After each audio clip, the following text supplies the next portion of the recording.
people need to look at donating and contributing to smaller organizations rather than the big ones. And you're the leaders. You got to change it. You have to speak up. You can't sit around and wait for somebody else to do it. You have to speak up.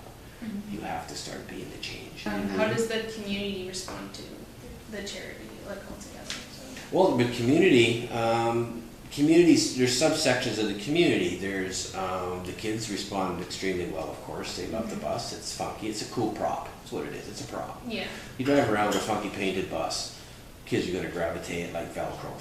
They kind of stick to it, right? No matter where we drive, they come running out of the bush. There's the bus, there's the bus, and they come and hang on and they get something to eat and they, chill out and they talk and they'll maybe play the guitar and, and then they have talk to, you want to do drug, sex ed, all that stuff. We do drug ed, sex ed, we provide all that kind of stuff, clothes, you name it, because you never know what you're going to. Yeah. So the kids really love it. I mean, it's the first of its kind. Yeah. And people are kind of going, well, what are you doing out there? You're just driving around meeting kids. Well, duh. These kids are not going into services, and the kids, so we bring services to them. Because a lot of the time is that kids developmentally struggle with walking into a service and saying, hi, I need help. At the end of the day, the cities struggle with it. They don't fund us. They don't help us. Unless we disappear, then you'd see the impact we have. We've given $1.4 million of free services to the Tri-Cities. So how many youth do you help a year? Well, like I said, with our bus program, we have buses here in the Tri-Cities and we have a bus out in Langley's. So combined, we connect with over 4,000 kids a year on the street. About 60% of those are duplicated, kids that come back obviously every weekend and rely on the service, and then new kids that we meet. And if your charity were to receive the grant, how would you spend it? Well, $5,000, it goes to everything. 7% of our funding goes to administration.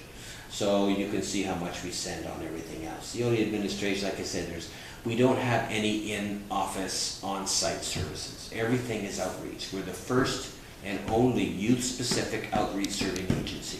Every program we have, we take to the youth in schools, on the street. So that money will go right to direct service.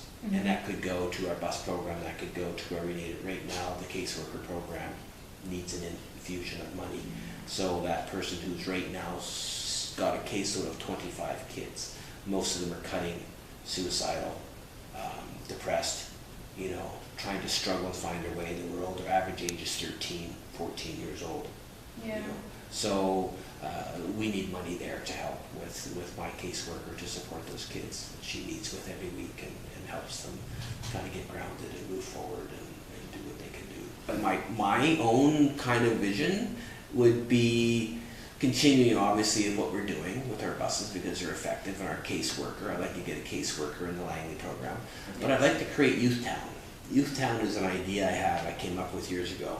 It's a freestanding building, a multi-source building that is run and driven by youth. It would have us obviously within the building, but it's called Youth Town because we're looking at different types of programs too, like job training programs and things as we move further.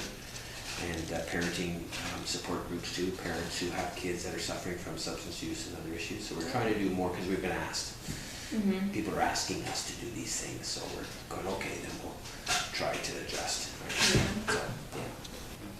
We have volunteers all over. We have volunteers that help in the office. We have a volunteer that comes in once a week that helps us doing stuff from computer and graphic stuff, and she really likes doing that. We have volunteers on the bus. That work is outreach work. We have we do ride-alongs with some people that want to come out and just kind of experience it for a night, and those are usually people who are interested in being involved with our organization in some capacity. We never turn anyone away. We've seen, I think close to 250 people on average a year over the age of 19. For example, we'll drive certain areas and communities and see older people that are homeless, right? So we'll provide blankets and food and stuff to them, so we'll help them. We've seen kids as young as 8 years old on the street at night, so we'll help them.